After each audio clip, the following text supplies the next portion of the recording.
Diyan, dire-diretso mo na rin. Ayun naman.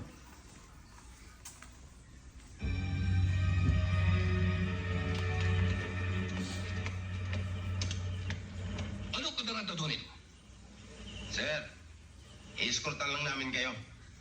Baka may mangyari sa inyo sa daan. Baka tambangan kayo. Abuti na yung may backup. Hindi na may kailangan ng backup. Sabad na mga doon. And you get out of my way! Lalo na kasi, uy, nagluluto na pala ako.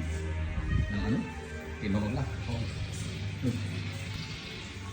Ito na siya. So, yun natin.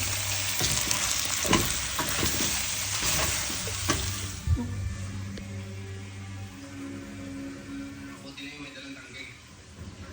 Hindi natin masasabi kung anong maaaring mangyari. Yung tangkip pa. Hindi ba, sir? Halo natin ito.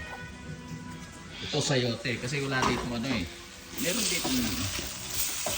Ano. Yun, ano na siya.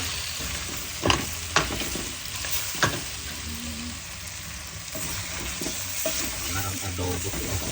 Pero tinolang gagawin ko.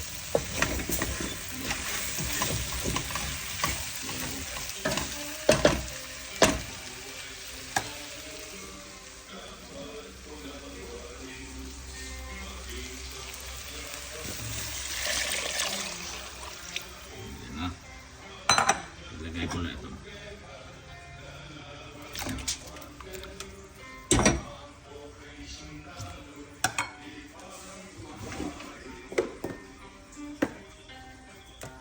Natin ang paminta.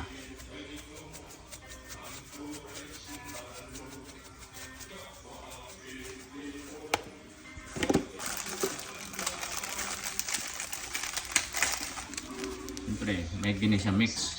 Paano yan? So, lalagay ko rito tomato kasi pang akin naman yan eh. May iba-iba kasi tayong design.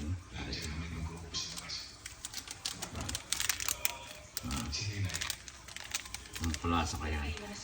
Pagka ano na yan, so minsan, hanap din tayo ng patis. Kasi alam mo minsan masarap may patis eh. So, ito, kikumang. Ayan o. Hindi lang yan. Staklo ba natin? At hintay lang natin ano. Mula. Okay. So mga kapatsami yan ang part 2 ng ating ano. Pero, at ano pa man yan, talagang luto yan eh. Para sa anak ko.